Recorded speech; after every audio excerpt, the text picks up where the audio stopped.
Bonsoir à tous, bienvenue sur le plateau d'Equinox Soir. Comme un véritable capitaine dans un bateau, lui, Paul Motazé, ministre des Finances, participe avec certains de ses collègues membres du gouvernement Philémon Yankad à peaufiner les objectifs stratégiques et opérationnels qui légitiment les nouveaux programmes et leur intervention. En attendant la finalisation de la stratégie de développement qui viendra matérialiser la deuxième phase de la vision 2035. Ceci à l'intérieur d'un comité interministériel d'examen des programmes devant aboutir à l'élaboration du projet de budget 2019. Comment s'y prendra-t-il alors que le pays fait face à de nombreuses crises sécuritaires et sociopolitiques et aussi et surtout à quelques mois de la mise en œuvre du DSCE, document de stratégie pour la croissance et l'emploi. Budget 2019, le contexte particulier, c'est le fait du jour.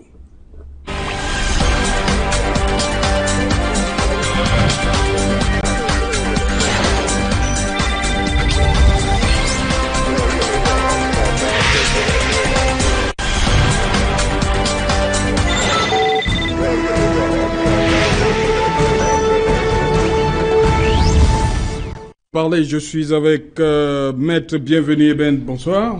Bonsoir, M. Otto. Bonsoir à vos téléspectateurs et bonsoir à toute la famille Equinox.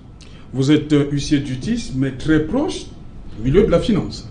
Oui, je suis assez proche du milieu de la finance pour avoir été cadre dirigeant d'un établissement de microfinance pendant une quinzaine d'années, 16 ans plus précisément. Je suis à proprement parler un juriste financier. En fait. Voilà. Idriss Lichon, bonsoir. Bonsoir, M. Otto. Oui, vous êtes journaliste et vous travaillez pour le quotidien de l'économie. Oui, je suis le chef d'ex, littoral sud-ouest du quotidien de l'économie. Mais aussi chef de chaîne, Culture FM. C'est à Ezeka. Voilà, je commence avec vous. Lorsque les raisons qui ont mené à la tenue de ce comité, on évoque ça se passe quelques semaines avant la présidentielle. Est-ce que cette réunion, ce comité interministériel avait toute son importance? Oui, il faut dire que lorsqu'on est face à une situation de crise, M. Otto, je pense qu'il faut trouver les mesures et trouver les mécanismes pour résoudre la crise. Parce que s'il n'y avait pas cette crise-là, je ne pense pas que le ministre des Finances aurait convoqué ce comité. Donc je pense qu'aujourd'hui, il y a un problème. Lorsqu'on voit l'environnement économique et l'environnement financier, surtout, on a vu les PME qui criaient au niveau du gouvernement en termes de paiement des factures. On a des prestataires qui ne sont presque pas payés. Et vous vous souvenez que le ministère des Finances a communiqué il y a quelques mois sur une partie de l'ardoise qui a été payée aux petites et moyennes entreprises. Mais ceci, c'était une bonne option, mais ce n'est pas encore véritablement le fait. Donc en fait, en réalité, il y a aussi le fait que le gouvernement n'arrive pas à résoudre, avoir les fonds qu'il faut pour entamer les charges mensuelles. Donc vous trouvez que on fait recours au bon du Trésor au niveau de la BEAC avec tout ce que cela comporte. Cela veut dire qu'il y a quelques soucis, même si ce sont des opérations normales sur le plan de la gestion financière d'un État. Mais je pense qu'il était temps peut-être de réunir ce comité pour essayer de trouver des mécanismes pour permettre à ce que ce qui arrive en octobre, que cette échéance se déroule sans problème. Et pour rassurer, parce que vous savez qu'aujourd'hui, on va essayer d'évaluer le septennat du président Paul Biya, qui est encore candidat à sa propre succession. Il faut que le gouvernement rassure les parties prenantes pour qu'en entrant en campagne en septembre, qu'ils aient des arguments pour pouvoir défendre le bilan. Voilà. La même chose, vous pensez que c'était important que cela se fasse avant le 7 octobre? Que cela se passe avant le 7 octobre, je ne sais pas si c'est exactement en ces termes qu'il faut poser le problème.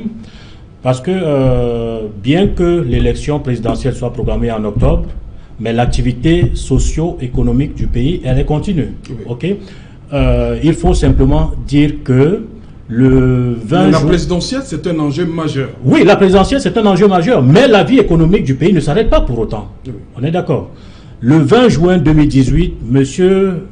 Biya, président de la République, a instruit une circulaire avec 83 points qui sont en fait des directives que doit respecter l'élaboration du budget 2019. Oui. Alors, en bas de ces directives, il y a un chronogramme qui est un programme habituel d'élaboration du budget.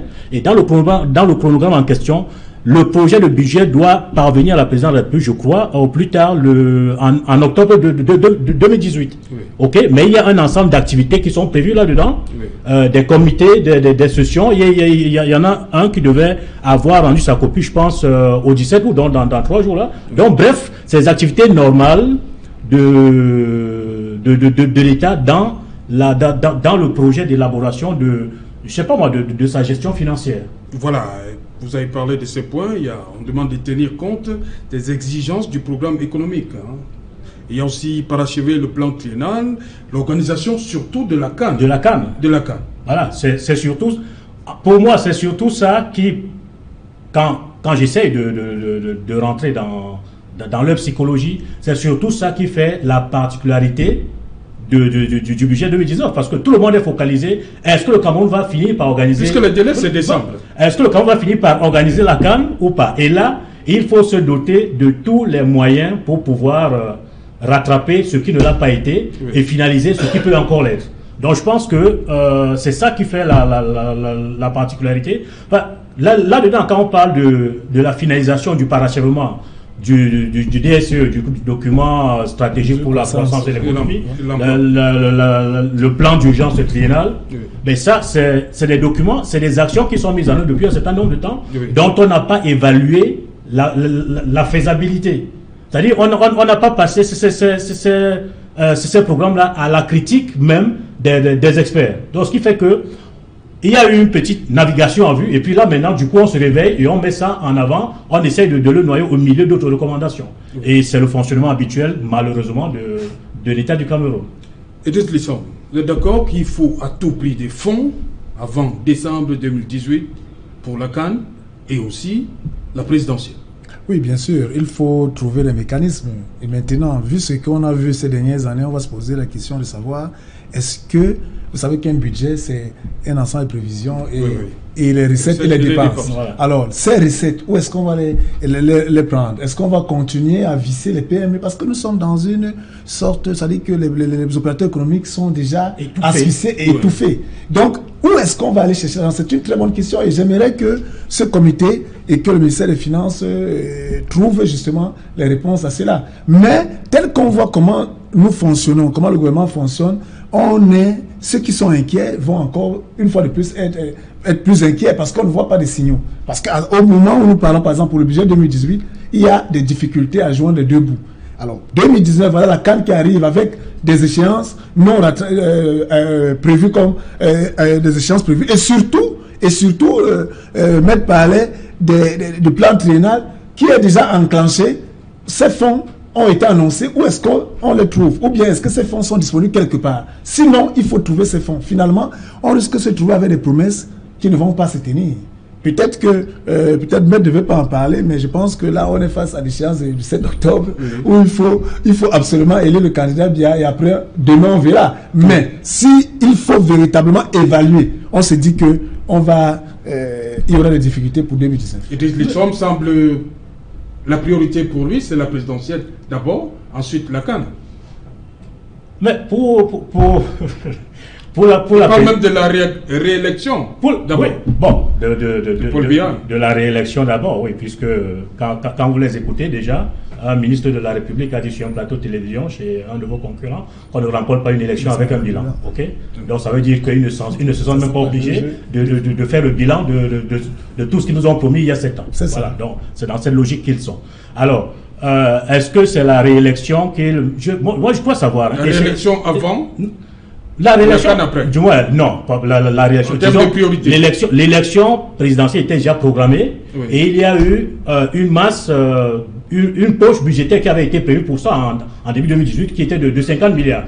C'est-à-dire pour les 3 élections couplées qui devaient se tenir. Oui. Alors, si les législatives et les municipales ont été reportées, ça veut dire que la masse budgétaire qui devait servir à l'organisation des municipales et des législatives est encore disponible. Ils peuvent bien la mettre à disposition pour l'organisation de la présidentielle. Moi, je pense que, en fait, leur objectif majeur est l'organisation de la CAN à tout prix et à tous les prix.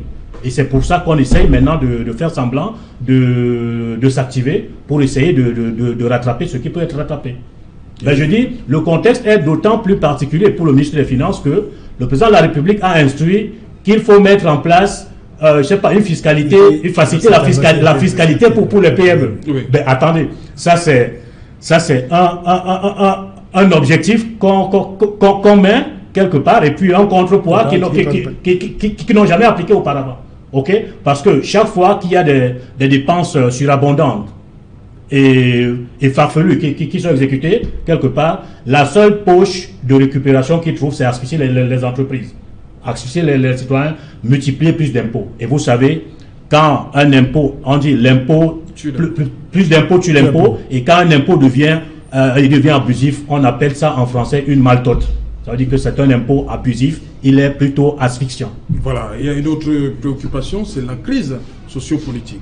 Oui. L'économie dans ces deux régions anglophones est presque morte. Mais, monsieur Otto, je vous dis, c'est avoir cette situation dans les régions du nord-ouest et du sud-ouest, on s'inquiète une fois de plus. Parce que d'où viendra l'argent? Regardez un peu la filière cacao. La filière cacao qui a un fort bassin de production qui est le sud-ouest. Oui. Et aujourd'hui, au sud-ouest, les plantations cacaoyères sont abandonnées.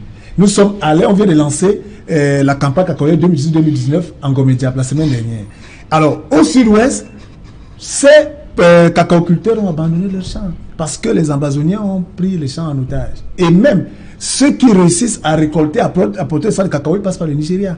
Ça veut dire que cette masse de tonnes de cacao qui sort de cette région, qui fait à ce que, vous avez vu cette année, lorsqu'on a fait le bilan de 2017-2018, comment on nous a dit qu'il y a peut-être 20 tonnes de surplus. Je vous assure qu'on risque d'avoir 100 ou 200, des milliers de tonnes en moins l'an prochain. C'est clair et net parce que qui s'est occupé des champs?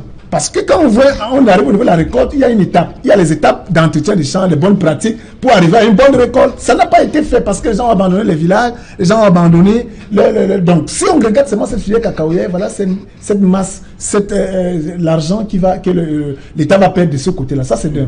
Et de deux, il faut relever que on attend à ce que le gouvernement essaye un peu de diminuer les dépenses. C'est quand le budget de fonctionnement.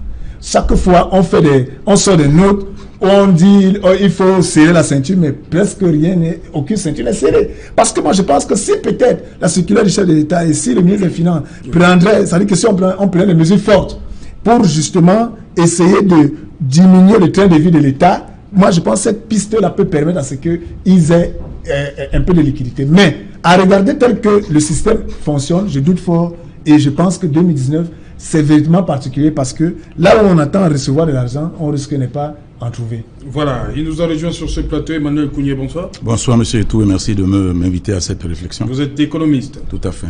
Voilà, Idriss Lissom parlait de cette filière cacao du sud-ouest qui est presque morte. Comment faire? Oui, elle est morte. Elle est morte. Il n'est pas question de la relever dans les conditions actuelles parce qu'en réalité, le cacao du Cameroun est fait de 40%, n'est-ce pas, de production qui sortent du sud-ouest. Et je peux vous dire que cette année, c'est-à-dire la quantité de cacao que le Cameroun a pu réunir a été de plus de 40% de moins. Donc, dans le sud-ouest, la production a été presque nulle. Et puis, c'est pas tout. Il y a d'autres filières. Vous avez la CDC, par exemple, qui fonctionne à près de 25% parce que le problème qu'il y a dans le nord et le sud-ouest. Et je me pose toujours la question de savoir si les gens qui se sont lancés dans une aventure de guerre dans ce coin ont évalué, n'est-ce pas, toutes ces situations, parce que notre pays, financièrement, est en train d'aller vers une situation qu'on n'a jamais connue, si rien n'est fait jusqu'à une certaine période. Voilà. Maître Ben, il y a cette situation, hein, ça c'est pour le cacao, mais on va parler de la petite économie, avec les villes mortes. Comment l'État va réussir à recouvrer les impôts? C'est la question qu'il faut se poser. Est-ce qu'on court vers l'incivisme fiscal de ce côté? On ne court pas vers l'incivisme fiscal, on y est déjà. Vous comprenez? Et il faut dire que les acteurs économiques et les citoyens ne plongent pas dans l'incivisme de manière délibérée. Mais quand vous avez d'un côté, comme pour le cas de Goya, un maire qui vous contraint de venir ouvrir votre activité et de l'autre côté des soi-disant sécessionnistes qui vous trucident quand vous ouvrez, finalement la population est prise entre deux feux. On ne leur propose aucune solution sécuritaire pour mener à bien nos activités. Qu'est-ce qu'elle fait? Ben, par mesure de prudence et par instinct de suivi et de protection, ben, elle ferme l'activité et puis advienne que pourra. Maintenant, est-ce que faire souffrir? Pardon? La population préfère donc souffrir? Mais la population souffre à contre-cœur, bien malgré elle. Ben, attendez, entre aller ouvrir votre point de commerce et perdre la vie, et rester à la maison, quitte à ne pas pouvoir se nutrir, vous choisissez quoi? D'aller mourir? Mais non, ce n'est pas par intimidation des populations qu'on parviendra à résoudre le problème. Je pense que la solution, elle est ailleurs. Et les tenants du pouvoir décisionnel savent quelle est la solution à appliquer à la situation. Mais, par arrogance et par orgueil habituel, ils refusent d'adopter la solution qu'il faut. Voilà. Il y a aussi le secteur du tourisme dans le Grand Nord qui a pris un sérieux coup. Hein. Comment lui, Paul Motazé, va faire? Mais lui, Paul Motazé, lui, il essaye de se débrouiller, parce que tout ce qu'il fait là, moi j'appelle ça de la débrouillardise. Vous ne pouvez pas avoir un ministre qui se retrouve au ministère de l'économie, qui nous dit qu'il est en train de financer des projets structurants et qui met en œuvre, n'est-ce pas, des projets immatures qui aujourd'hui sont presque tous des éléphants blancs, puisque aucun projet n'est mis. Mais le pouvoir brandit ça comme des trophées. Mais justement, c'est des infrastructures, un des points du DSE. C'est des faux projets. D'ailleurs, la Banque mondiale. Projets structurants. Oui, la Banque mondiale a constaté elle-même l'échec des projets structurants. Parce que quand vous prenez le Lompanga, Memvele, tous ces barrages ont été faits précipitamment, parce que le chef de l'État a pas de grandes ambitions, de grandes réalisations. Quand ils ont vu l'argent de PPTE, ça les a affolés. Ils sont rentrés dans les projets sans pouvoir, n'est-ce pas, s'assurer que les projets étaient matures. Et quand ils se sont rendus compte, qu'après coup, que les projets n'étaient pas entièrement étudiés et que, par exemple, pour les barrages électriques, les barrages hydrauliques qu'ils ont fait, Lompanga, Memvele, les barrages étaient construits, mais qu'il manquait les infrastructures de transport. Et maintenant, ils sont en train de chercher l'argent à gauche, à droite pour pouvoir, n'est-ce pas, faire d'autres projets qui consistent à construire les infrastructures de transport pour transporter l'énergie. On ne fait pas, c'est-à-dire que dans un pays normal, des hommes normaux ne se lancent pas dans ce genre d'aventure. Non pas seulement il a fait, après avoir fini de gérer ces projets qui ne tiennent pas debout, il est allé au ministère des Finances, il nous a annoncé qu'il allait payer la dette des PME. Alors, il nous a sorti une histoire où il devait faire l'audit. Après l'audit, il nous a annoncé que sur près de... Non, vous ne faites pas là le procès. Non, c'est pas un procès, mais justement, vous avez parlé de Paul Motazé. Il fait une politique itinérante sur brûler. Il brûle pas. Hein? Les PME n'ont pas reçu l'argent jusqu'à maintenant. On nous dit rien des PE. Et non pas seulement nous dit rien des PE. Par payer la dette. Non, justement, il n'a pas fait. Il a sorti 13 milliards sur plus de 500 milliards. Mais il faut quand même apprécier. Non, le chef de l'État, dans son discours, nous a dit qu'on devait payer la dette des PME, petites et moyennes entreprises. Si vous sortez 13 milliards sur plus de 500 milliards, je ne sais pas ce que ça veut dire. Et maintenant, non content de cela, il nous a lancé une opération d'assainissement du fichier de la solde. Personne ne sait où il en est avec et il continue. Écoutez, un pays n'est pas non, je crois que c'est la catastrophe totale. C'est pour ça que je vous ai dit, c'est une politique itinérante sur brûler. On brûle, on avance, on ne résout aucun problème. Donc, s'agissant du tourisme dans le Nord, comme c'est la question que vous avez posée, je voudrais vous dire que le Nord est sinistré, le Grand Nord est sinistré. Et puis, vous ne pouvez pas demander aux touristes, vous souvenez que des expatriés ont été pris en otage et tout ça dans ces zones-là. Et rien ne rassure. Il y a même des chancelleries qui ont déconseillé certaines destinations. S'agissant donc du tourisme, je peux vous dire que ces gens qui nous gouvernent, qui demandent même encore à être élus, sont en train de vouloir vraiment nous conduire vers une situation qu'on n'a jamais connue. Je crois que si c'était des personnes honnêtes, ils auraient pu tout simplement déclarer qu'ils n'en peuvent plus. Mais comme c'est des gens qui veulent vivre, qui veulent rester à vitam aeternam au pouvoir, ils continuent à solliciter le pouvoir. Mais je dis que économiquement, moi personnellement, je vois pas comment ils vont s'en sortir. On a parlé de Boya tout à l'heure. Les services des impôts ne sortent même pas pour aller essayer de faire quoi que ce soit. Donc, vous ne pouvez pas avoir un franc qui sort de cette zone. Je vous signale que le port de Tico, à lui seul, donnait plus de 150 millions par mois. Et puis, il y a beaucoup d'infrastructures commerciales qui payent les impôts. Les deux zones sont sinistrées. Et il y a les Amazoniens qui font le feu de tout bois là-bas, qui empêchent aux gens de travailler. Et puis, l'État lui-même pense que la solution est militaire. Ils ont envoyé les militaires là-bas, il faut encore entretenir les militaires, il faut financer l'armée, etc. Ils n'encaissent rien. Mais je me demande si ces gens savent que quand on gère un pays, on doit avoir au moins, quand on gère une boutique, on doit avoir au moins un plan de trésorerie. Donc les Camerounais sont dépassés par ces gens-là. Bien, mais maître, bienvenue, Ben. Oui. Il a parlé tout à l'heure des militaires, il faut envoyer les militaires. Donc ça remonte sur le budget, tout ce qui était prévu. Il faut entretenir ces troupes. Mais bien sûr, quand on engage une guerre, tout le monde sait, c'est pourquoi on dit l'argent est le nerf de la guerre. Et ça c'est très bien dit, parce que c'est l'argent qui permet d'entretenir une guerre. Alors, quand vous prenez l'option d'envoyer des militaires, combattre dans une zone, ils sont en mission en fait. Ok, ça fait, si vous avez prévu un budget de 10, c'est-à-dire dans leur masse salariale normale, il faut prévoir peut-être à peu près l'équivalent parce qu'ils sont en mission, ils sont en détachement. Alors, et ça, il faut pouvoir trouver de l'argent pour financer tout cela. Alors, comme je le disais tantôt, c'est-à-dire la seule option de recours que les tenants du pouvoir décisionnel ont habituellement, c'est de venir asphyxier les entrepreneurs, le petit citoyen, en augmentant des impôts. Ils ne pensent pas à trouver des solutions alternatives pour résoudre les problèmes même que eux-mêmes ont par ailleurs générés. Okay? Pour revenir à ce que disait monsieur Kouye tout à l'heure, eux-mêmes, ces gens n'ont même pas fait l'évaluation de tous les programmes qu'ils ont mis en place. Il a fallu que la Banque mondiale arrive, leur impose une évaluation pour qu'ils se rendent compte que sur les 4527 projets qui avaient été, près de 2000 sont des projets immatures. Mais attendez, pourtant on nous dit qu'ils sont bardés de diplômes, que c'est de grands gestionnaires qui ont fait leurs preuves, un peu partout et même ailleurs.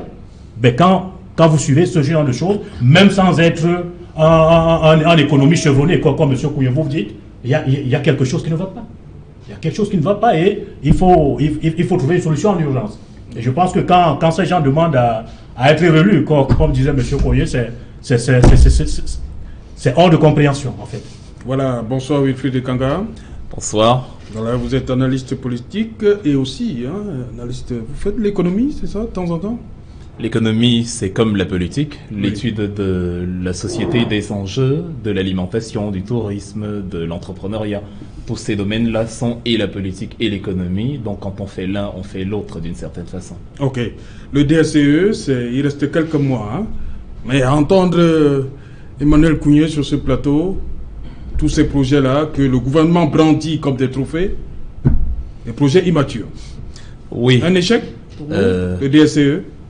La réponse se trouve dans le deuxième questionnement. Est-ce que c'est en entendant M. Kouye qu'on se le dit, ou alors est-ce que c'est en observant la réalité camerounaise qu'on se le dit? Mon observation de la réalité camerounaise me pousse plus ou moins à la même conclusion, étant donné, comme on dit toujours, les conditionnalités, les avantages géologiques naturels dont dispose le Cameroun. Est-ce qu'on peut dire de manière objective que le résultat de ce que nous avons aujourd'hui est assez convaincant? Nous avons créé une république de slogans, c'est-à-dire nous avons les plus beaux slogans de tous les temps. Les projets sont structurants, les ambitions sont grandes, les réalisations aussi, mais dans les faits, il y a peu, c'est-à-dire ça tarde à se concrétiser de manière pragmatique. Le problème du tourisme dans le Grand Nord n'est pas une spécificité du Grand Nord. Il y a un problème du tourisme dans le Cameroun de manière générale.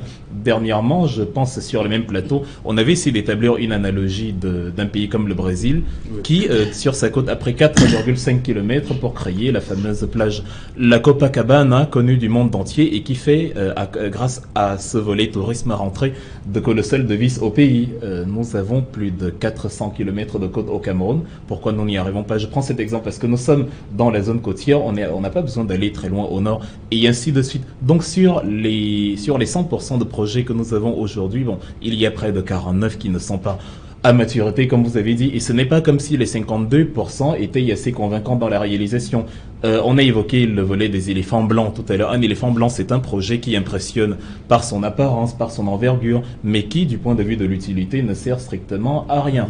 Et on en parlait récemment aussi en faisant allusion au deuxième pont sur le Vori, pour revenir à Douala, il est aussi très beau, il y a plusieurs voies, mais lorsque vous voyez que le rond-point d'Aïdo, en tout cas l'entrée dans la ville de Douala, est partagée par l'ancien pont, vous vous demandez à quoi a servi ce pont. Donc la naïveté des Africains les conduit à, lorsqu'on regarde, on a l'impression, on dit voilà, on se développe, mais la viabilité concrète du pont, ce pont, on va dire, il est d'une absurdité monumentale, et ça obéit un peu au contexte que nous avons aujourd'hui, le document stratégique pour la croissance et l'emploi. Oui, c'est très beau, mais j'aurais préféré une république où il n'y a pas de slogan, mais une réalité d'évolution, qu'une république comme celle que nous avons aujourd'hui, où les slogans sont assez impressionnants, mais où, dans les faits, on ne voit pas réellement ce qui a été fait. Mais c'est une espèce de feuille de route. C'est à l'intérieur que tout est consigné. plus que la feuille de route, il y a le respect de la feuille de route. Et plus que la feuille de route, il y a le contenu avant même l'élaboration du premier projet de la feuille de route. Est-ce que tout ce qui est contenu dans ces projets-là a un sens? D'autant plus que même les pays développés ont la problématique. Vous prenez, je sais pas, par hasard le Canada. Les Canadiens ont essayé de construire un aéroport à Montréal, l'aéroport Montréal-Mirabel, qui s'est avéré un peu une incongruité qui n'a pas vraiment servi à grand chose. Alors, ça appelle à d'autant plus de prudence. Si déjà même ce que nous appelons aujourd'hui pays développés, pays industrialisés, ont cette problématique de viabilité, d'utilité concrète des projets, les pays en voie de développement, comme on s'autoproclame, alors qu'on est encore, on va dire, du point de vue de l'industrialisation, en tout cas, moins avancé que ceux qu'on appelle en voie de développement, la Chine, l'Inde, les Philippines, la Thaïlande, des pays comme ça, on est appelé à davantage de prudence. D'autant plus que les prérogatives économiques, en tout cas les conditionnalités économiques mises en place par ceux-là qui parlent aujourd'hui au sein de l'administration de croissance, de projet, les conditionnalités qu'ils ont mises vont en réalité contre justement ces velléités de croissance. On parlait d'élargir l'assiette fiscale comme cela a été mentionné dans plusieurs documents et plusieurs analyses, mais en même temps nous avons cet épineux problème des APE qui a réduit l'assiette fiscale et réduit considérablement l'assiette fiscale. Étant donné les importations énormes du Cameroun, les rentrées des marchandises avaient au moins l'avantage, entre guillemets, parce qu'il n'y en a pas vraiment quand on importe plus qu'on exporte, avaient au moins l'avantage que pour le dédouanement, il y avait ce retrait fiscal qui permettait à l'État de renflouer ses caisses. Maintenant qu'on y renonce et qu'on dit dans le même temps que à l'échelle nationale, on va renflouer l'assiette fiscale, c'est un peu faire une politique contre-productive, d'où l'absence de résultats actuels. Edith Lisson, pression fiscale comme seul moyen pour lui, Paul Moutazé, de préparer sa loi de finances 2019? Je pense qu'ils n'ont pas le choix. Je vous ai dit qu'il faut analyser en regardant ce qui s'est fait avant. Oui. Et on ne voit aucune originalité, on ne voit aucune inventivité, on ne voit aucune créativité par rapport à ces gestionnaires.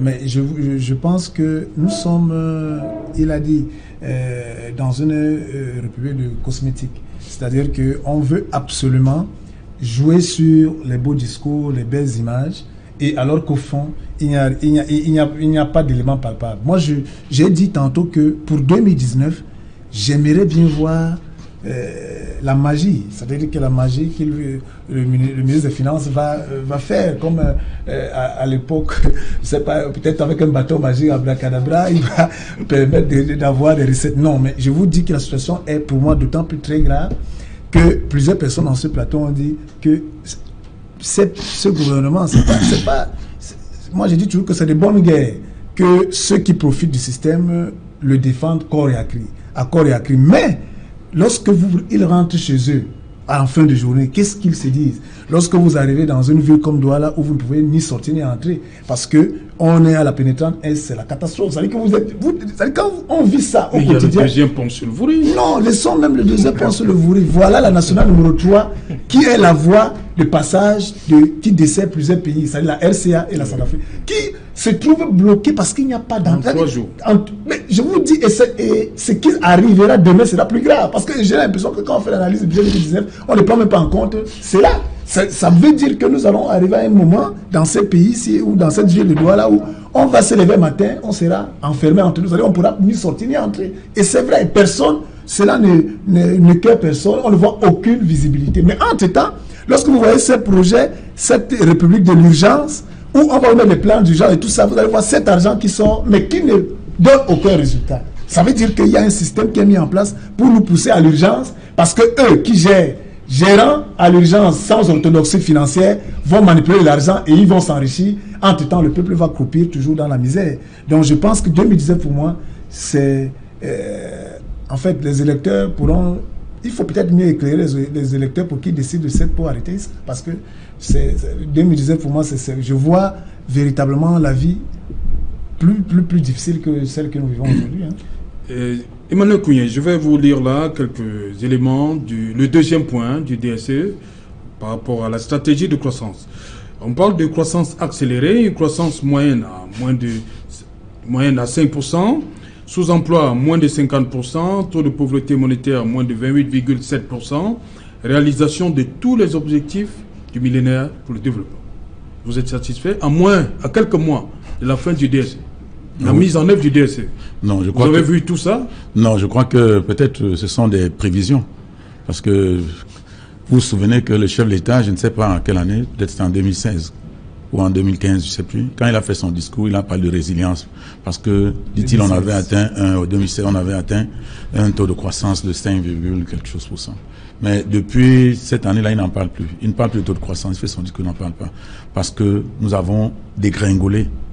Et puis, je voudrais vous dire que si on est arrivé là où on est, il faut quand même qu'on établisse des responsabilités. Parce que quand nous avons atteint le point d'achèvement, nous avons eu de l'argent en quantité. Il y a eu les fonds PPTE. Quand ces gens ont vu de l'argent, comme ce sont essentiellement des voleurs, excusez-moi le terme, ils ont paniqué. Ils ont commencé à réaliser plusieurs projets à la fois. D'ailleurs, quand Mme Christine Lagarde est venue ici, la première chose, elle leur a dit, on ne commence pas 50 projets à la fois. Vous réalisez pour près de 2-3 projets, vous finissez le projet, vous le mettez en service et vous commencez un autre. Alors quand ils ont mis tout l'argent dans les projets au même moment, à un moment donné, ils se sont rendus compte qu'ils n'avaient plus d'argent du tout. Ils sont lancés maintenant dans la recherche des fonds. On leur a autorisé, ils sont allés acheter les eurobonds. Ils sont allés dans les bourses de valeur prêter de l'argent. Ils sont venus même ici au Cameroun prendre l'argent dans un pool bancaire pour pouvoir financer les projets structurants à des taux qui frôlent l'usure. Et puis, ça a fait que comment je peux dire ça, le montant de la dette de l'État, bien que ce ne soit pas à un niveau très élevé, le service de la dette, c'est-à-dire l'argent qu'ils doivent rembourser à chaque année par rapport à la dette, c'est agrandi. Et on s'est retrouvé depuis 2017 avec un budget de 4 000 milliards qui avait 728 milliards de service de la dette. Et l'année dernière, cette année, en 2018, le service de la dette, 1027 milliards. C'est-à-dire que vous avez un budget de 4 000 milliards avec 1027 milliards pour pouvoir payer la dette. Conclusion, et non pas seulement ils le font, mais ils prévoient encore près de 1100 milliards de dettes qu'ils vont contacter. Ils vont contacter n'importe comment. Parce que maintenant, c'est des prêts non concessionnels qu'ils prennent. Parce que quand la Banque mondiale ou les bailleurs de fonds normaux vous prennent de l'argent pour financer des projets structurants, c'est généralement à des taux inférieurs à 1%.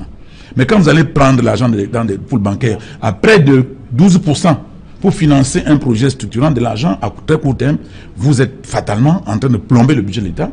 Et c'est cette mauvaise structuration qui les met dans la situation dans laquelle ils se trouvent. J'ai suivi le ministre Issa Chiroma qui disait le Cameroun, le niveau de la dette du Cameroun est à 35% de son PIB. On peut s'endetter jusqu'à 70%. D'accord. Mais la qualité de la dette étant mauvaise, elle a plombé complètement le budget de l'État, paralysé toutes les actions, ce qui fait qu'ils peuvent faire tout ce qu'ils font là, ils ne peuvent plus, ils ont eux-mêmes creusé une tombe dans laquelle ils sont entrés, et aujourd'hui, on a des problèmes sécuritaires, on a des problèmes de ville morte et tout ce que vous voulez, et il y a des entreprises qui ne peuvent plus payer les impôts, il y a des entreprises qui ne peuvent même pas s'installer, ils ont signé les APE, ils sont entrés dans plein de complications, et vous vous souvenez, sur ce même plateau, nous avons crié pendant toute une année pour leur dire que les APE, ce n'est pas quelque chose à faire. Il y a quelques personnes qui leur disaient non, c'est une bonne chose, etc.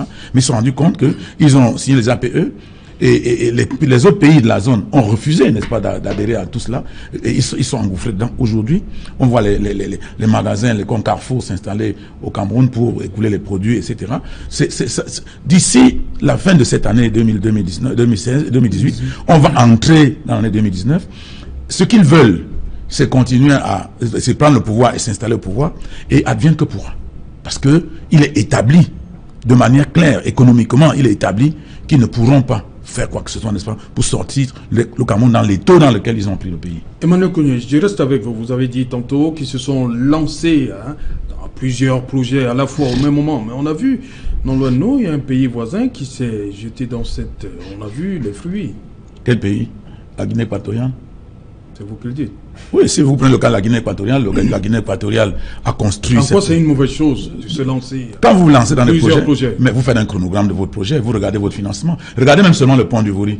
On nous avait dit en 2013 qu'il serait livré à 2016. Quelque chose comme ça.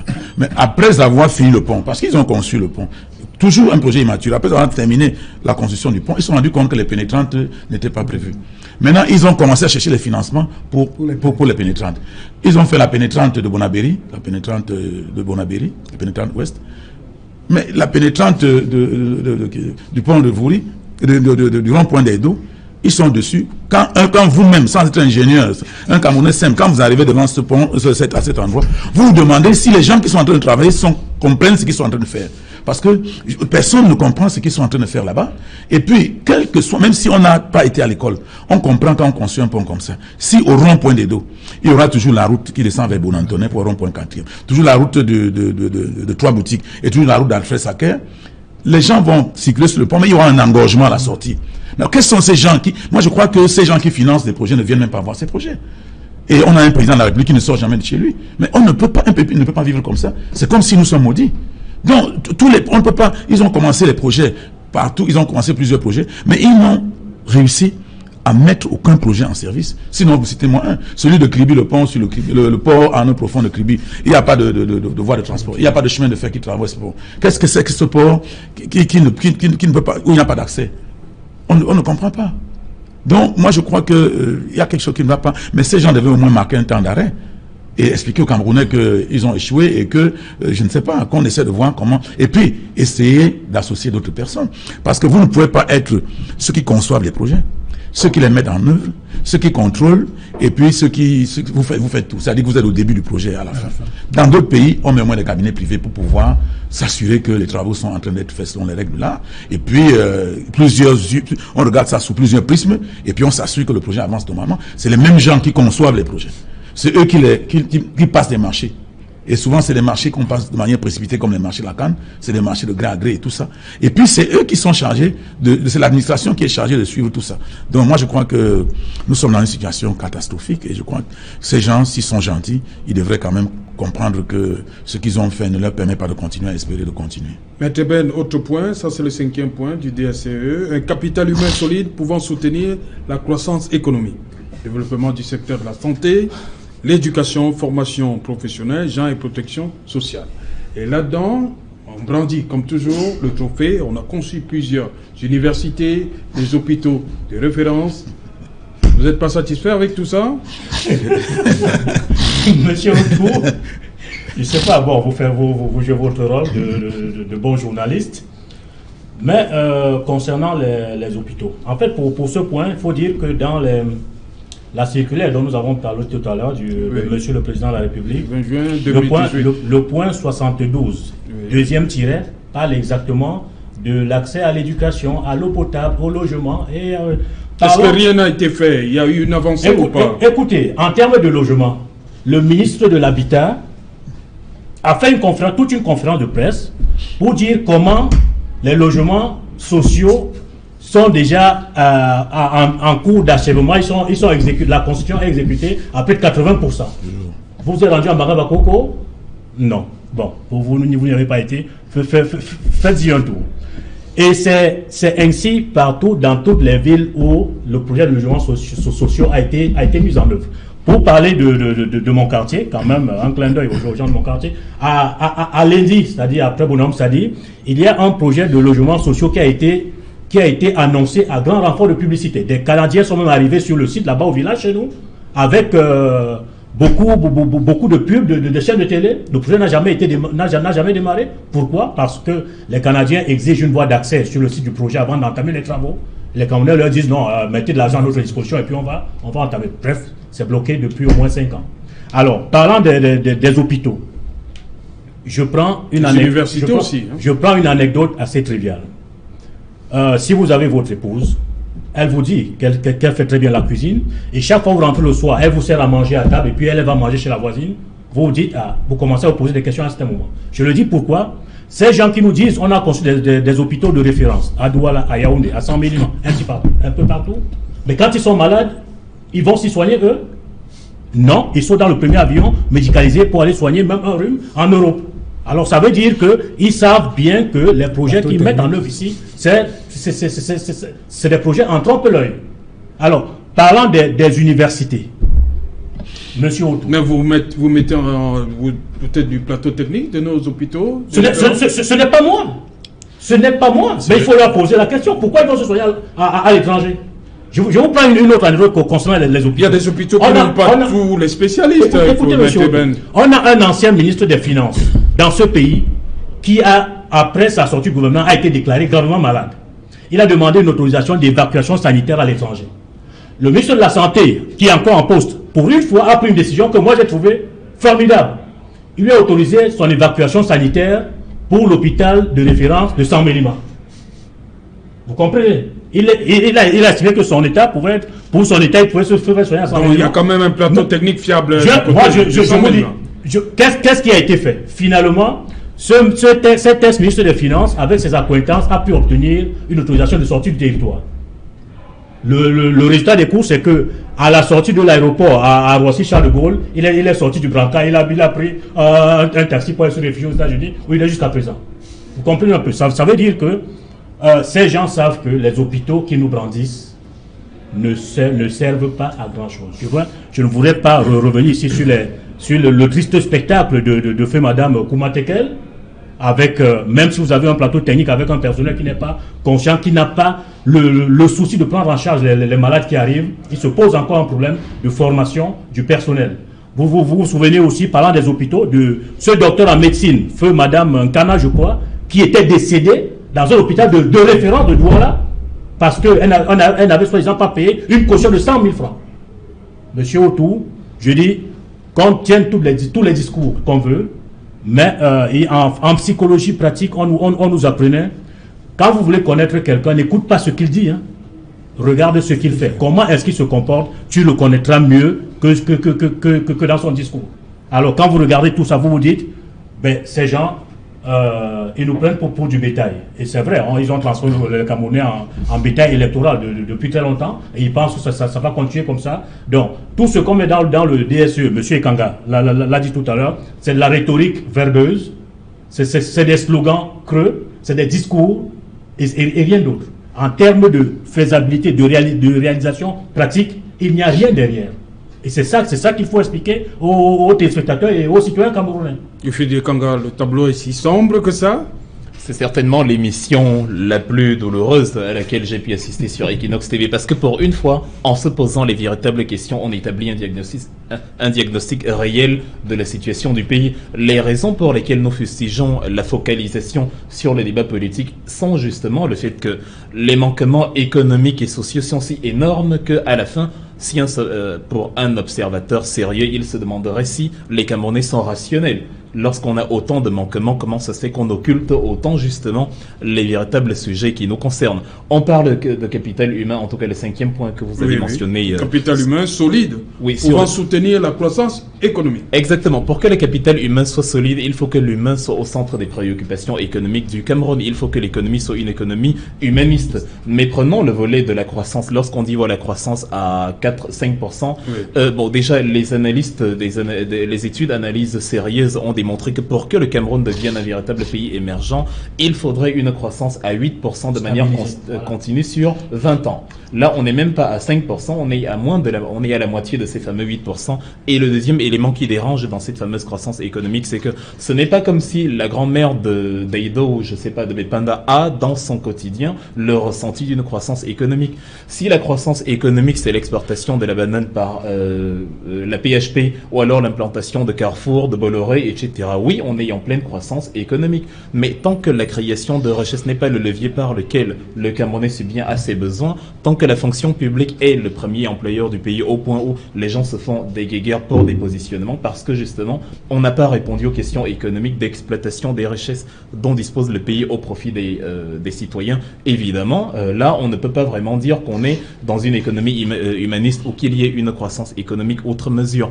Est-ce que le tableau, il est sombre? Disons, il y a dans les pays développés, dans les pays de référence, comme nous disons toujours, des agences de notation financière. On nous dit toujours, voilà, ces pays, la France, l'Allemagne, on dit la France a un triple A, l'Allemagne a un double A. Un triple A, qu'est-ce que ça veut dire? Ça veut dire, ces agences-là, en analysant les prérogatives, la solidité économique, la capacité de remboursement de la dette, la fiabilité, en tout cas l'indice de développement humain de manière générale, établit chacun une note allant de, je sais pas, enfin de A en descendant. C'est-à-dire si vous avez A, vous avez la plus grande de notes. Et en général, lorsque les trois plus grandes de ces agences, il y a Moody's, il y a le Fitch and Rating, il y a le Standard & Poor's, lorsque ces agences-là vous donnent chacun un A, on dit vous avez un triple A. Je ne sais pas si le Cameroun actuellement, au regard de ces indices, se trouve sur la lettre F. Donc, lorsqu'on a des éléments comme ça, est-ce qu'au regard maintenant de ce que nous disent les pouvoirs publics dans l'administration, est-ce qu'on peut penser qu'on est en réelle voie de croissance sur le volet sanitaire, puisqu'on parle toujours du capital humain? L'emblématique capitaine de notre équipe nationale, M. Rigobert Song, a eu un problème sanitaire il y a 2 ans qui a nécessité, qui a conduit une évacuation sanitaire tout azimut. Évidemment, avec tout le respect que nous avons pour notre capitaine, on peut se poser la question en tant que Camerounais lambda, quitte justement, quid du Camerounais lambda? Qu'en est-il de celui qui n'a pas les moyens ou la notoriété pour se faire soigner à l'extérieur?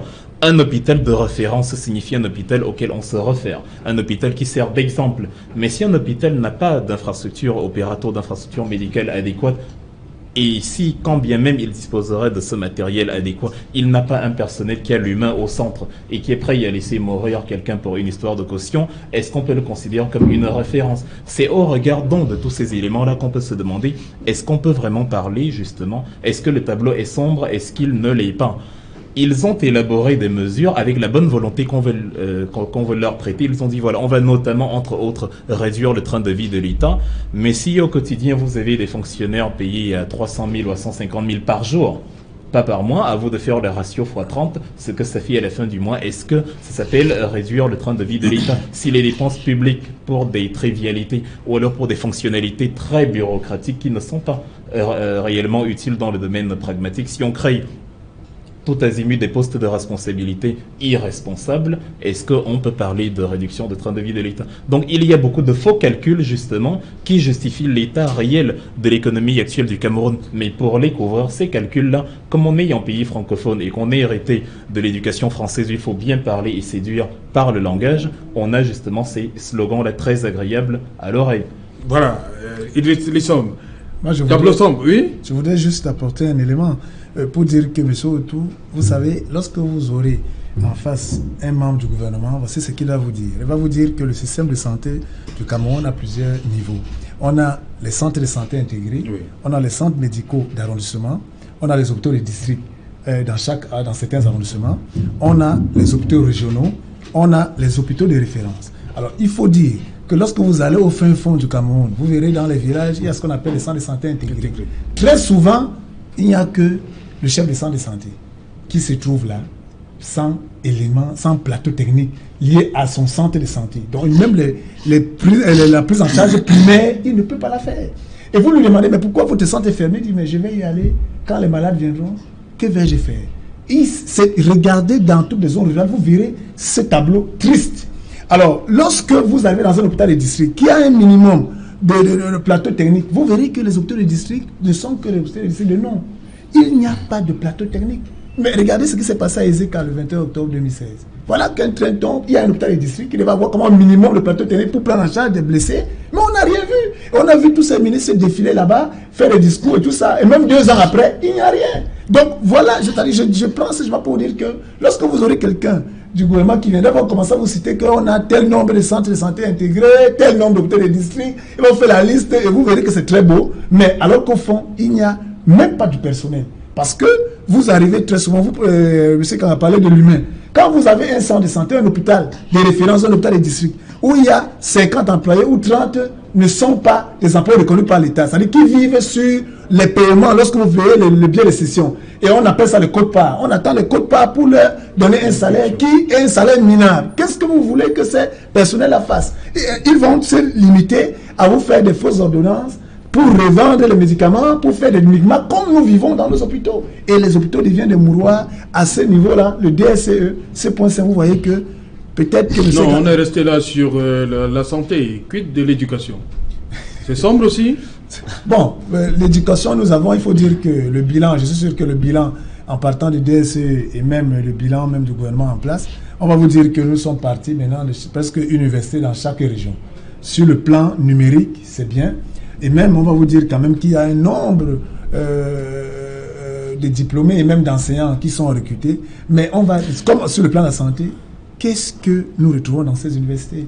Quel est l'état des salles de classe? Quel est l'état des thé? C'est-à-dire que les filières scientifiques, est-ce qu'elles ont, toutes ces filières ont des laboratoires? Est-ce qu'on forme des jeunes? Moi, je vois des jeunes Camerounais formés qui ont des diplômes, qui ont des masters, mais qui n'arrivent pas malgré eux, malgré les bonnes volontés, à être des techniciens de ce qu'ils ont appris. Parce que très souvent, ils n'ont pas eu le temps de pratiquer. Et on va vous faire des discours en vous disant adéquation, formation, emploi, qu'on est dans la formation professionnelle, et on le dit, on le chante même dans le système LMD.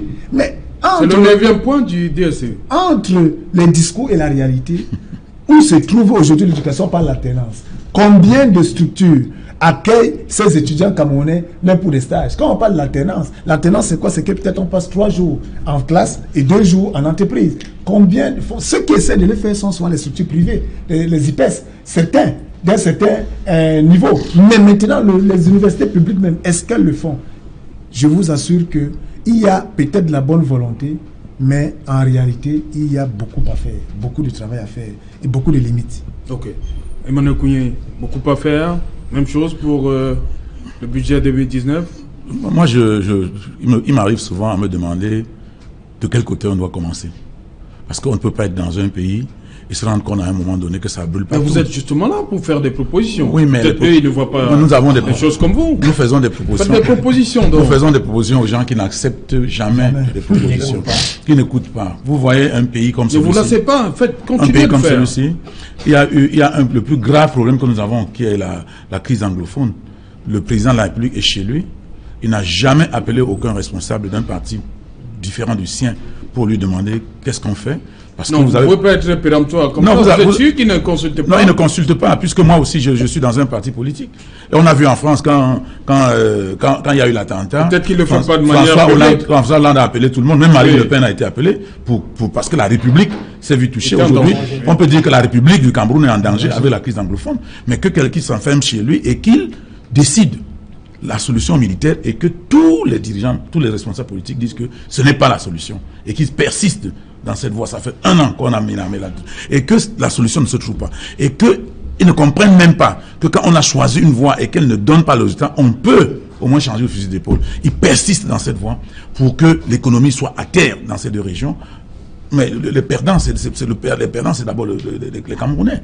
Donc nous pensons que ces gens ne travaillent pas en réalité pour le Cameroun, parce que ça ne sert à rien de venir nous faire des statistiques. Lorsqu'on a essayé de regarder le fichier de l'État, on nous a dit qu'il y a un fonctionnaire, qui avait 66 salaires. Alors, vous imaginez dans un pays, un fonctionnaire qui a 66, c'est-à-dire qu'il se touche 66 bons de caisse. Ça, c'est un député qui me le dit. Tous les mois. Et quand on se rend compte que la situation est celle-là, ça veut dire que en temps normal, on peut doubler le salaire des fonctionnaires. On peut doubler les salaires des fonctionnaires pour les permettre de travailler, pour éradiquer la corruption et les permettre de travailler normalement. Mais il y a des gens qui sont accaparés de tout. Et dans un système comme celui-ci, c'est normal que... Parce que quand ça dégénère partout, on ne sait plus de quel côté commencer. Et quand on fait même des propositions, le pouvoir ne tient pas compte des propositions qui sont faites. Nous, on ne fait que des propositions. Mais on se rend compte que tout ce que nous disons ne sert à rien. Quand ils ont commencé avec les projets structurants, on leur a dit, nous leur avons dit, même sur ce plateau, est-ce que les projets sont matures? Vous avez vu l'autoroute Yaoundé-Douala. Chaque fois qu'on fait 4, 5, 6 km, les gens sortent du quartier pour venir s'asseoir sur la chaussée. On ne doit pas continuer parce que nous ne sommes pas indemnisés. On va faire 50 ans, on ne pourra pas arriver à Douala. Quel est ce pays où on a un projet aussi important que l'autoroute Douala-Yaoundé, qui relie 2 villes principales, et qu'à chaque fois, les gens sortent pour venir bloquer les travaux, perturber, n'est-ce pas, les entrepreneurs. On l'a vu à plusieurs reprises, et on s'interroge. Mais ça ne fait... On ne sent pas que quelque chose est fait dans ce sens. Vous voyez, Douala-Yaoundé, la piste qui relie Douala-Yaoundé, a été conçue en 82-83. Douala avait 1 million d'habitants, Yaoundé avait près de 800 000. Ce trafic-là, c'était normal qu'on ait une route comme celle-là. Aujourd'hui, Douala a près de 4 millions, Yaoundé a près de 3 millions. Cette route ne peut plus supporter ce trafic. Tous les jours, il y a des accidents. On dit les gens conduisent mal, on a suspendu ceci. C'est pas de ça qu'il s'agit. C'est qu'il faut relier ces 2 villes avec une infrastructure qui correspond, n'est-ce pas, au trafic. Ok. Cédric Noufelet, bonsoir. Bonsoir Serge Alain, bonsoir à vos invités. Voilà, le journal, c'est dans un instant 2 ou 3 titres qui feront l'essentiel du 20h. Ce soir, nous évoquerons ces zones de turbulence managériale que traverse la Kamwata. Un nouveau président de conseil d'administration vient d'être nommé à la tête de cette structure, là où il y a un climat social tendu et un manque de dialogue. C'est en tout cas les missions assignées au nouveau PCA. Vous écouterez le gouvernement définir la feuille de route du nouveau président du conseil d'administration de la Kamwata, qui est désormais une entité publique chargée d'améliorer les conditions d'accès à l'eau potable au Cameroun. En politique, Garga Amanadi, candidat de l'ADD à l'élection présidentielle, lui qui fait face à une avalanche de critiques sur son attitude jugée extravagante face à une journaliste de la CRTV, il s'est expliqué lors d'une conférence de presse à Yaoundé. Vous suivrez dans ce journal sa version des faits sur cet incident survenu sur un plateau politique de la télévision publique. Nous évoquerons également ces conditions de vie difficiles des communautés pygmées dans la région du Sud. Vous les écouterez sur de nombreux manquements attribués au pouvoir public qui ne protège pas assez ces communautés minoritaires et dont l'absence de promotion plombe leur volonté de développement économique et social. Serge Alain.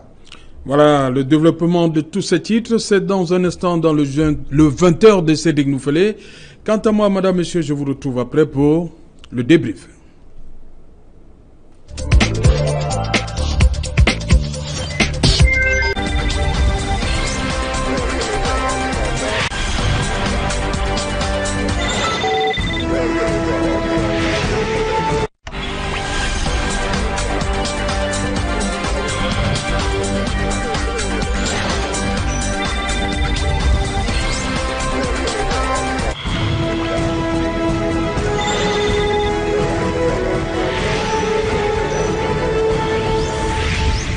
Voilà, retour sur le plateau des Kinor Soir. Le rédac exige la démission d'Issa Chiroma Bakari. Emmanuel Kouye. Oui, le rédac peut exiger la démission d'Issa Chiroma Bakari, mais je crois que Issa Chiroma a l'habitude, n'est-ce pas, de dire des choses, c'est de dire. Vous savez même que Issa Chiroma, avant de devenir le fidèle du président de la République, a dit des tas de choses qui fait en sorte que on sait que c'est quelqu'un qui peut être changeant, qui peut être versatile. Et puis le comportement, la méthode d'Issa Chiroma fait école, puisque vous avez vu tout dernièrement quelques partis politiques de l'opposition, que je l'appelle l'opposition alimentaire, qui s'est ralliée, n'est-ce pas, au président de la République, alors que dans ce groupe-là, il y avait des gens qui disaient des choses très, très acerbes contre la politique du chef de l'État.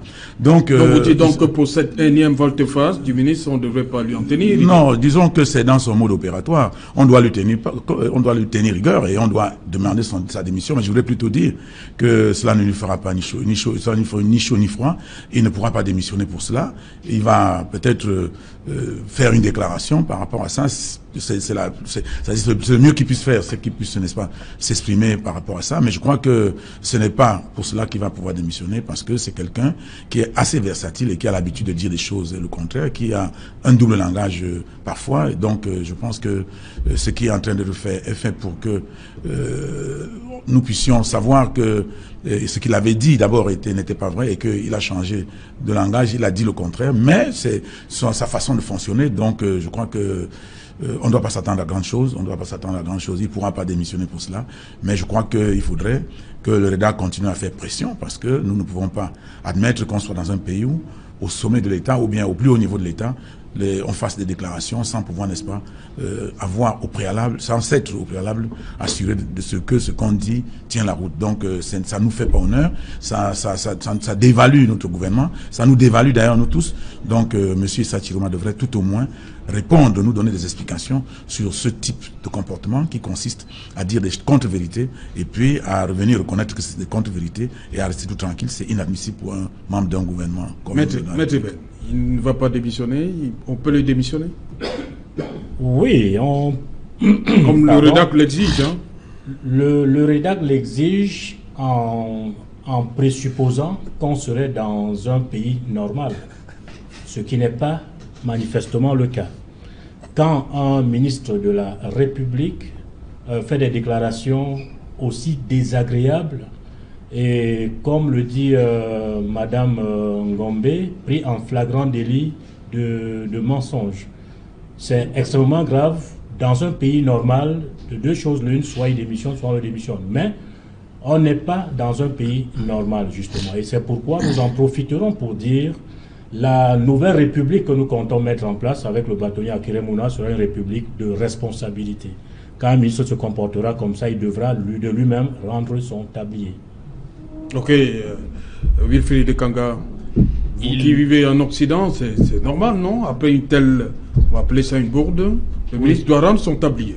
Disons que je suis en Allemagne et il y a quelques années, le ministre de l'Éducation, Annette Schavan, avait été contrainte de démissionner parce qu'elle avait été coupable de plagiat sur sa thèse de doctorat. La même chose y est arrivée au ministre de la Défense, Karl Theodor zu Guttenberg, qui, pour les mêmes raisons, a dû démissionner. Alors, Issei Chiroma pourrait démissionner, peut-être même qu'il devrait d'une certaine façon, mais il ne démissionnera pas. Nous sommes au Cameroun. Si monsieur Il y a des gens qui ont démissionné avant. Oui, il y a des gens qui ont démissionné. Monsieur Garga a démissionné, mais il y a des gens qui auraient dû démissionner aussi pour pire que ça et ne l'ont pas fait tout récemment. Nous avons l'incongru théorème selon lequel 32 gigas c'est égal à 500 et on a quand même permis à une entité qui élabore des concepts comme ça de continuer à édifier la population, éduquer la population. On a vu le ministre des Mines, de l'eau et de l'énergie dans le reportage tout à l'heure, qui estime, comme dans la majeure partie des cas de notre administration, que changer d'individu à la tête d'une structure est synonyme de changer de système et qu'à partir de là, il y a un renouveau de la politique. Je ne sais pas s'il y a, enfin je ne sais pas, sur la centaine de mines que peut compter le Cameroun, il est très improbable que nous en disposions, en tant qu'État camerounais, de plus de 15% de ces mines-là, la plupart sont entre les mains des étrangers, et même celles dont nous disposons, l'exploitation par insuffisance technologique, par absence de création de formation technologique locale, nous n'arrivons pas à les exploiter nous-mêmes, ce qui peut nous permettre d'embrayer aussi au ministère de l'emploi et de la formation professionnelle, où on se dit, où est le volet création de richesse. On forme les gens à demander du travail, au lieu de les former à créer du travail, dont très rationnellement, quasiment tous les portefeuilles ministériels de notre République devraient peut-être démissionner, mais cela n'arrivera pas. En tout cas, peut-être ce n'est pas non plus la solution qu'il démissionne, disons, le système étant celui qu'il est. On demande simplement au ministre de la Communication, comme à tous ses homologues, à tous ses compères, d'opérer cette remise en question-là et ce renouvellement de paradigme pour la prochaine fois lorsqu'on a la gestion de la communication d'une république, sachant que la communication est un art, il y a des méthodes de véhicule, il y a des façons de véhiculer un message, surtout quand on n'est pas sûr de quelque chose, quand bien même on voudrait défendre une partie ou un parti, on devrait plutôt dire voilà, il est très probable que selon les éléments dont nous disposons, la conclusion soit telle ou telle, et non dire comme ça de manière affirmative, parce qu'après, il y a un effet boomerang qui, justement, crée la grogne envers lui en ce moment. Voilà, et les sommes, au-delà de la démission, le rédac exige des excuses officielles. Oui, je pense que c'est de bonne guerre. Et le rédac devait absolument prendre la parole. Vous vous souvenez très bien que lors de la conférence de presse du ministre de la Communication, porte-parole du gouvernement, il avait indexé le rédac, qu'il avait traité de tous les noms d'oiseaux. Donc, il est normal qu'aujourd'hui, que le gouvernement se dédie, que le rédac prenne la parole pour pouvoir véritablement demander au ministre de la Communication, qu'il avait indexé cette organisation de la société civile, de demander justement d'être l'élégance, un peu l'élégance même intellectuelle. Mais il faut dire une chose, vous savez, monsieur Otou, nous sommes face à une situation de bricolage et d'amateurisme. Monsieur Kangala dit, sur le plan de la communication des crises. Vraiment, c'est pas parce qu'on est porte-parole du gouvernement, il y a en situation de communication des crises des mécanismes de prise de parole et des mécanismes d'assertion ou bien d'affirmation des choses, surtout dans des situations telles que vous ne pouvez pas donner péremptoire, accuser sans avoir la preuve. En fait, vous faites ce que les autres, vous accusez les autres de faire, alors que vous n'avez pas des arguments. Donc, je pense que une fois de plus, le ministre de la Communication a fait montre de son amateurisme en termes de communication des crises. Je ne veux pas parler de communication gouvernementale. Et vous voyez que on formait les étudiants camerounais à l'ESTIC en communication des organisations. Ce que le ministre de la Communication fait serait de véritables cas de travaux pratiques pour les exemples à ne pas suivre. Vraiment, j'espère tout simplement que un cas de colle, ce qu'il ne faut pas faire en cas de crise. Vraiment, regardez ce ministre lorsqu'il fait la conférence pour dire que la vidéo, ce sont des Maliens avec tout ce que ça comporte et tout ça. Et regardez ce qu'il vient dire. Je vous dis, ces cas, c'est un cas de travaux pratiques, en TD ou en TP, on met cela et on dit qu'est-ce qu'il faut faire, qu'est-ce qu'il ne faut pas faire. Voilà la démonstration de l'amateurisme criard. Mais nous sommes habitués à cela face à ce gouvernement. Et je dis, voilà une autre occasion qui est donnée aux candidats à l'élection présidentielle pour ressortir ces failles de ce gouvernement, une fois de plus, qui s'est donné les armes à ceux qui sont contre lui pour qu'ils puissent démontrer que nous avons des gens qui nous gouvernent et qui ne comprennent même pas en fait de quoi il s'agit malgré la longévité qu'ils ont au pouvoir. Voilà, vous parlez de candidats à l'élection présidentielle. Il y a justement un, Gaga Amanadi, qui refuse de s'excuser, Emmanuel Couillet. Oui, son acte. Oui, le contraire m'aurait étonné, parce que dans le tempérament de M. Gaga Amanadi, c'est pas quelqu'un qui est de nature à pouvoir se plier à ce genre de choses. On le connaît dans ses faits. Est-ce qu'il ne contribue pas comme ça à envenimer les choses? Non, je crois que lui ne tient pas compte de tout cela. Lui, c'est quelqu'un qui est autoritaire depuis son plus jeune âge et qui pense qu'il peut se mettre au-dessus de tout le monde et qui tient des propos, vous savez, même quand il partait du gouvernement. Donc rien à voir avec le fait que ce soit une femme?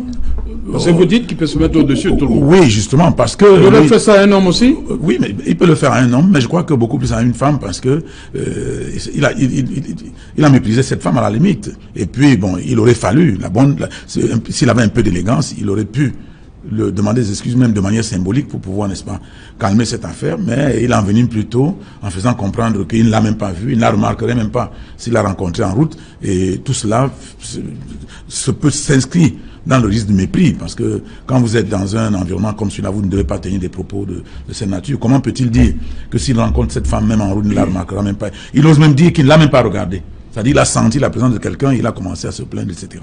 Donc je crois que c'est très peu sérieux. Et puis bon, pour quelqu'un de cet âge-là, je ne sais pas à quel article on doit mettre cela, mais je crois qu'on ne doit pas attendre quoi que ce soit de Gargamel. Ouais, c'est un présidentiel, mais c'est aussi un homme du passé, donc il faut lui concéder ça. Oui, Maître Ben, vous avez senti aussi du mépris dans la réplique, la réponse de Gaga Amanadi lors de sa conférence de presse? Il y a du mépris. Pour cette concert. Il y a évidemment eu du mépris lors de l'émission et je pense que c'est la même attitude qui s'est poursuivie dans son point de presse quand il dit qu'il n'a pas regardé la dame, mais il savait quand même que c'était une dame. Ok. Il a demandé à ce qu'elle soit expulsée du plateau sans la regarder. C'est une attitude condescendante et peu agréable. D'un autre côté, je voudrais quand même dire deux choses. La première chose que je vais rappeler ici, et qui me désole, parce que forcément, on va classer M. Garga parmi les candidats de l'opposition, même si on sait de quel bord réel il est.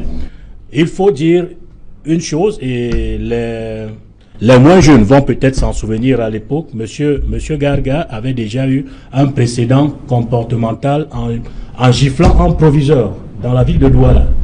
Voilà. Beaucoup de gens ne le savent peut-être pas, mais je pense que c'est dans ses habitudes comportementales. Et d'un autre point de vue, je dis, si vous êtes invité sur le plateau d'un journaliste, Monsieur Otto, vous nous présentez quelqu'un comme étant votre collaborateur, pourquoi est-ce que je douterais de votre parole? C'est votre plateau, c'est votre émission. Alors, de deux choses, si je ne vous fais pas confiance, ben je ne viens pas à votre émission, c'est simple.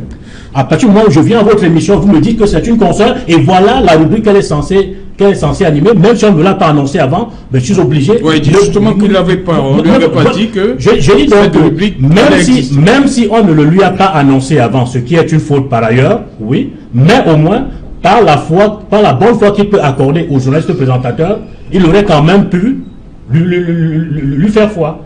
Mais, je dis, rester dans cette attitude irréductible et irascible relève à la limite d'un manque d'élégance. Je dis, comme je l'ai dit par ailleurs, je dis pour ce coup-là, le nom de M. Gaga Amanadi pourrait sonner Gaga Amal Agi.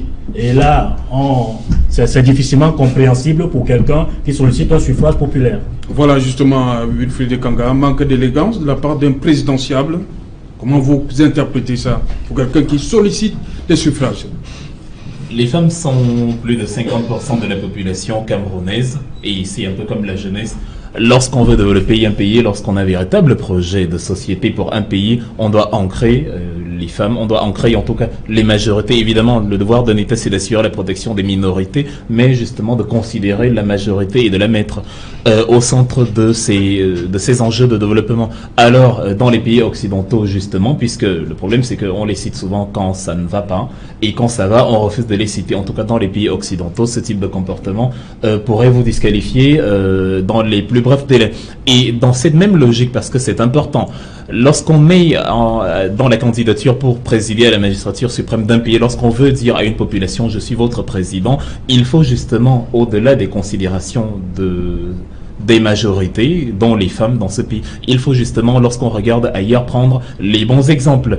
Ce matin, il y a eu un effondrement de viaduc dans la ville de Gênes en Italie. Et les Camerounais, comme à leur habitude, justement, lorsque vous discutez avec certaines personnes, vont vous dire, voilà, le problème de la buse métallique à Douala, on le rencontre aussi en Italie notamment. Et parfois, vous avez même ceux parmi les présidentiables qui vous disent que bon, les catastrophes qui nous arrivent ne sont pas si graves parce qu'aux autres aussi ça arrive. Le problème, c'est qu'en Italie, il y a plus de 1590 viaducs, il y a 5800 km d'autoroute. Or, l'Italie, en superficie, ne fait que 300 000 km². C'est plus petit que le Cameroun. C'est beaucoup plus petit que le Cameroun. Donc, lorsqu'on a des éléments comme ça, on doit aussi se dire, voilà, du point de vue des bons comportements et du point de vue des bons projets, des bonnes idées, des bonnes initiatives de société, on doit aussi regarder et l'Italie et les autres pays, etc. Le problème, le Cameroun tire l'essentiel de ses devises à plus de 70% des rentrées pétrolières qui dépendent du dynamisme du prix à l'international. Est-ce que lorsqu'on est présidentiable, lorsqu'on s'appelle Garga Aman, Joshua Oshi, Kamto ou quiconque, est-ce que lorsqu'on est présidentiable, on a pris en compte tous ces paramètres? Est-ce qu'on a mis la population au centre des préoccupations? Est-ce qu'on a prévu que dans le cas de l'actualité que nous sommes en train de commenter, est-ce qu'on a prévu qu'on aura le plus souvent affaire aux femmes qui sont justement la majorité démographique et que déjà en tant que candidat, on doit être exemplaire parce que certainement ce n'est pas en tant que président quand on aura une autorité et un pouvoir plus grand qu'on le sera. Ok. Emmanuel Kounié, est-ce que cet acte-là peut avoir un impact sur la gente féminine en âge de voter? Oui, moi je pense que ce comportement devrait avoir un effet. Ça devrait avoir un effet. Bon, est-ce que M. Gargaman, tout en étant candidat aux élections présidentielles, pense qu'il peut gagner des élections ou bien il vient jouer un rôle lors de ces élections? Moi, je ne sais pas. Parce que quelqu'un qui est candidat parce qu'il attend des voix pour lui permettre d'être effectivement à la tête de l'État ne développe pas ce genre de comportement. Je crois que, vous savez, le président Biya et le RDPC, ils ont des méthodes, ils changent de méthode à tout moment. Moi, je crois que dans cette liste de 8 personnes, de 8 concurrents, parce que nous pensons que nous avons un adversaire. Au SDF, le président aussi Joshua. Autant que nous pensons que nous avons un adversaire et 7 concurrents. Alors je disais donc, je pense que le monsieur Gargaman est peut-être de ceux qui ont choisi d'être candidat pour autre raison que de devenir président de la République, parce que le RDP, ce que je disais tantôt, a l'habitude de susciter des candidatures qui lui serviront après sa fraude. Vous avez des éléments pour oui, qui lui serviront après sa fraude de dire nous reconnaissons le résultat et ça lui permettra, n'est-ce pas, peut-être de voir dans quelle mesure se consolider. Moi, je crois qu'un candidat aux élections présidentielles qui pense qu'il doit courtiser un peu l'électorat pour se faire élire ne développe pas des comportements comme cela. Ça, c'est quelqu'un qui s'en fout de tout. Vous voyez, enfin, qui n'a rien à envier de, il s'en fiche éperdument. Donc, ce comportement-là prouve clairement que M. Garga ne vient pas pour chercher à gagner les élections, il vient pour jouer un rôle, et puis en allant un peu loin, on peut comprendre le rôle qu'il vient jouer, et je crois que la déduction doit être celle-là, parce que si c'était un candidat qui pense pouvoir gagner les élections présidentielles, il aurait développé un comportement différent de celui qu'il a développé. Idriss Lissom, l'acte a été posé mardi dernier, une semaine après, il n'a pas bougé, hein. Il est resté sur sa position. Oui. Il est resté sur sa position parce que je pense que M. Garga a un problème de conseil en communication. Alors, il faut analyser. Vous voyez des conseils en communication partout, hein? Non, mais c'est ça. Il s'attire au Mabakari. C'est pas le problème. C'est de ça qu'il est question. Je pense que si M. Garga avait une équipe de campagne constituée, s'il était un candidat sérieux, que je présume, il devait avoir un conseiller en communication qui devait travailler avec la réalisation de cette émission, qui devait travailler avec le présentateur Aimé Robert Bina et prendre les éléments de l'émission. Est-ce qu'il devait avoir tel intervenant? Comment ça devait se passer? Préparer le candidat Gargaman à ces éléments. C'est comme ça que ça se passe. C'est pas ici que nous avons inventé la roue.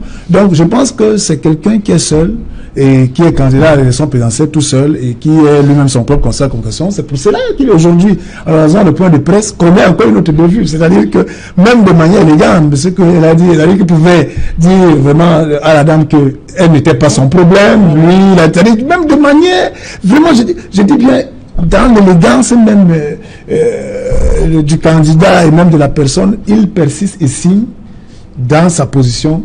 Moi, je dis, et je le dis aux téléspectateurs, malheur à ces candidats-là, et les téléspectateurs vont sanctionner. C'est-à-dire, ces électeurs vont trouver que si en lui, il est véritablement, si seulement candidat à l'élection présidentielle se comporte ainsi, si demain il est le président de la République, vous imaginez un peu comment seront traitées les femmes? En fait, c'est ce qu'on voit par rapport à son attitude, comment il va... C'est dommage. Maître Ben, cet acte plombe la campagne du candidat Garga?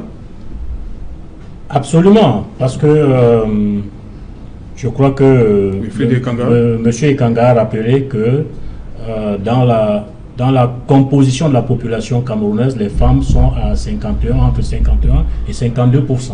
Alors, elles ne pourront certainement pas tolérer de voir une des leurs.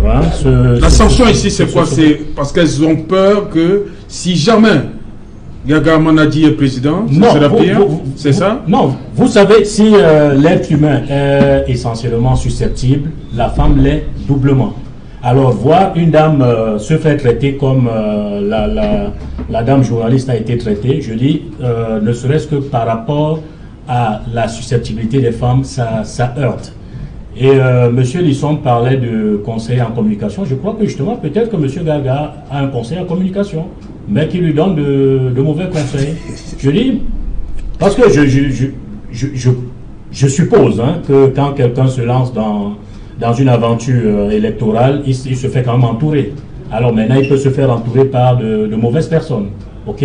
Mais je dis, l'individu tel qu'en lui-même, avec son vécu, avec son passé et son expérience de la gestion des hommes, aurait dû tenir un propos différent, au moins lors de sa conférence de presse. C'est-à-dire en disant, quoi, peut-être, si elle estime que je l'ai heurté ou je l'ai blessé, vraiment, je lui présente des excuses, mais pour ma part, je ne crois pas l'avoir. Voilà, ce serait simple. Mais rester droit dans ses mots, dans une attitude condescendante et hautaine, je dis, pour quelqu'un qui est lancé dans la quête d'un suffrage populaire, ça ne sert pas ses intérêts. Le fait de Kanga, il se fait taire, il peut encore se rattraper, Gaga, il peut lui accorder une autre chance. Poser la question aux principales concernées, les femmes. Non, peut-être qu'il nous regarde en ce moment, il peut changer d'avis. Dès demain, il peut appeler notre consoeur. Il faudra maintenant mesurer la capacité de conviction. Est-ce que ce sera des excuses de circonstances parce qu'on veut des voix? Ou alors, est-ce que ce serait des excuses réelles dans les pays? Mais les excuses, déjà, en soi, c'est une bonne chose. Oui, on dit une faute avouée à moitié pardonnée. Maintenant, il faut l'autre moitié, puisque vous l'avez simplement avoué. Maintenant, il faut assumer et convaincre que oui, après l'avoir avoué, vous la regrettez réellement. Dans les pays sérieux, cela s'appelle du sexisme. Et maintenant qu'il a procédé comme ça, voilà, il faut qu'il prouve à la population. Et les autres candidats, de toute façon, ont le même exercice à réaliser. C'est ce qu'on fustige d'ailleurs de la part de tous ces candidats-là, c'est que, est-ce que vous prenez la population camerounaise comme justement du bétail électoral et vous devenez le plus proche du peuple possible parce que les élections approchent, ou alors est-ce que vous avez réellement mis cette population-là au centre des préoccupations? C'est la question qu'on se pose justement quand on voit le focus qu'ils mettent, en tout cas la balance de focus qu'ils mettent entre et le contenu du projet et les guéguerres qu'on se fait parfois. En fait, qu'est-ce qu'on veut réellement? Donc la question envers Garga Aman, bon, s'il s'excuse déjà de humain à humain, il le doit. On ne s'excuse pas parce qu'on veut être président ou redorer son blason sur la place publique. On s'excuse parce que quand on a agi de manière non conforme aux règles éthiques du vivre ensemble, on a remis en question l'acte qu'on a posé. Ce sera peut-être difficile, au regard de ce qu'on a suivi, Emmanuel Kounié, parce qu'il continue de dire qu'il n'a rien fait à notre consoeur. Non, je dis que, pour ma part, moi, je ne m'attends plus à quoi que ce soit. Moi, je suis persuadé, personnellement, que le ministre Garga n'est pas un candidat qui est venu chercher les suffrages parce qu'il pense qu'il peut gagner les élections. Je crois que ses motivations sont ailleurs.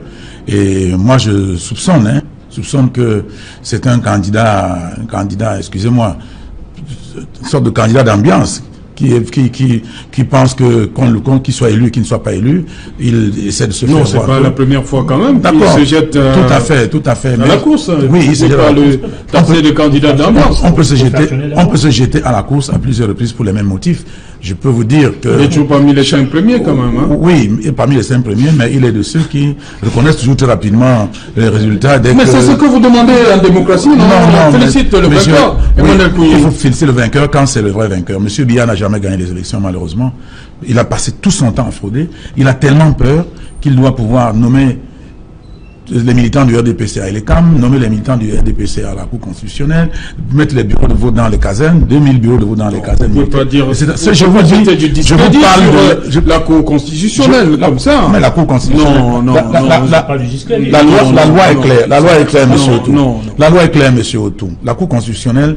Je n'ai pas la loi en tête, mais la Cour constitutionnelle doit être constituée, n'est-ce pas, avec un certain quota de membres qui sont proposés par l'Assemblée, par le Sénat et par le Conseil supérieur de la magistrature. Bon, pour le Conseil supérieur de la magistrature, je ne peux rien dire, mais je peux vous dire que mon parti, le SDF, est dans le bureau de l'Assemblée nationale, était dans le bureau de l'Assemblée nationale, est dans le bureau de l'Assemblée nationale et était dans le bureau du Sénat. Donc si ce bureau avait été consulté, nous serions au courant. Donc M. Biya a nommé d'autorité cette Cour constitutionnelle, constituée des militants du RDPC. D'ailleurs, dernièrement, vous avez vu un des membres de la Cour constitutionnelle qui a signé une motion pour demander à M. Biya de soutenir sa candidature. Et l'ECAM est constitué des anciens militants du RDPC. Nous l'avons décrié.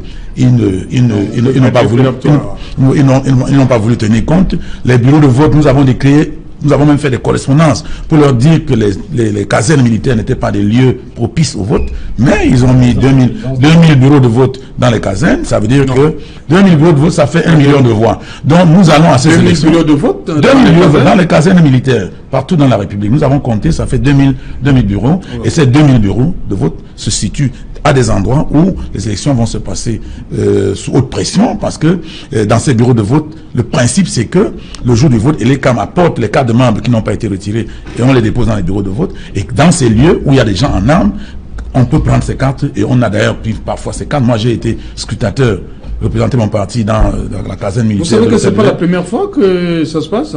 Ça se passe, c'est pas la première fois. Ça s'est passé en 2013. Nous sommes arrivés, nous sommes venus ici chercher la télévision Equinox pour aller filmer à l'Hôtel de l'Air. Parce que c'était du jamais vu là-bas. Donc nous, c'est pas parce que ça s'est passé comme ça que ça doit se passer. Puisque il y a eu une fraude massive là-bas. Aujourd'hui, ça ne garantit pas du 100% pour le candidat RDPC. Non, le problème n'est pas que ça garantit. Justement,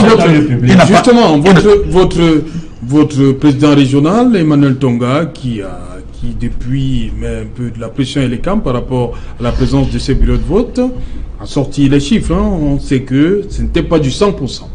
Non, ce n'est pas pour approuver. Oui, mais c'est pour dire.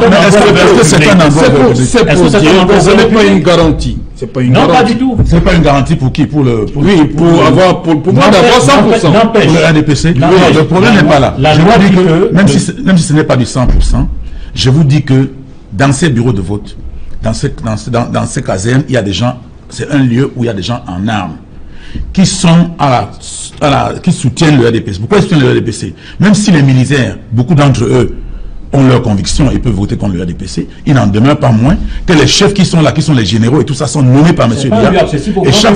Et chaque fois qu'on les nomme, ils vont danser au village pour dire que j'ai une autre part. Donc c'est des gens qui sont acquis au RDPC. Et nous ne sommes pas d'accord que les bureaux de vote se trouvent à ces endroits. Nous savons que les militaires ne vont pas être entièrement acquis, mais on peut les contrôler mieux, on peut faire pression sur eux. Oui. Et puis ils se disent que s'ils sont à ces endroits, ils ne sont pas. Nous avons déjà organisé un débat là-dessus. Merci.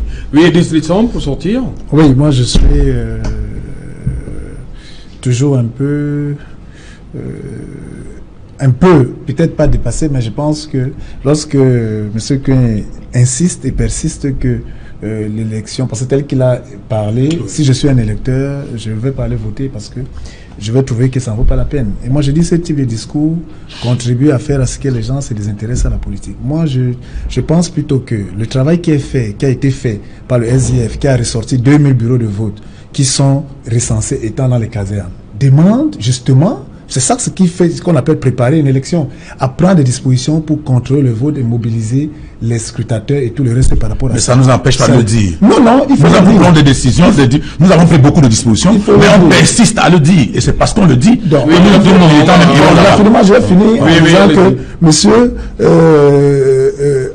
les élections, c'est-à-dire ce que M. Garga fait, moi je reviens toujours là-dessus, c'est-à-dire que l'attitude de M. Garga et M. Kangala dit il y a une posture lorsque on est en campagne électorale, et une campagne électorale, ce n'est pas tout simplement payer la caution, être candidat, c'est toute une démarche. Okay. C'est une équipe de campagne, un directeur de campagne, avec tout ce que cela comporte, avec un staff qui a une relation avec les médias, avec une équipe qui s'occupe de l'animation sur le terrain, avec les représentants dans les régions, dans les départements, dans les arrondissements. C'est tout cela qui fait une campagne. Et nous attendons de voir les candidats véritablement se mettre en campagne au lieu de se batailler sur les réseaux sociaux et perdre du temps. Et qu'est-ce qu'ils nous proposent pour changer tout ce que nous avons évalué aujourd'hui? La situation est critique. Ok, merci. Julie Gueye, bonsoir.